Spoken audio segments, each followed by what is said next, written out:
Esta parte de la transmisión que ya bajamos tiene juego en la parte del candelero, lo que provoca que poniéndolo en neutral haga un zumbido, pero aquí vemos que nuestro collarín aún tiene buena lubricación por dentro, pero lo que hace que vibre es esto.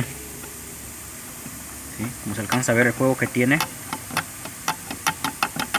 ¿Sí? Y habrá que reemplazar el candelero, que es toda esta parte, esto. ¿Sí? Se reemplaza por uno nuevo por el desgaste que tiene. Aquí es normal que cierto kilometraje ya tengan ese desgaste. Aquí se alcanza a ver más. Aquí ya tiene todo este desgaste.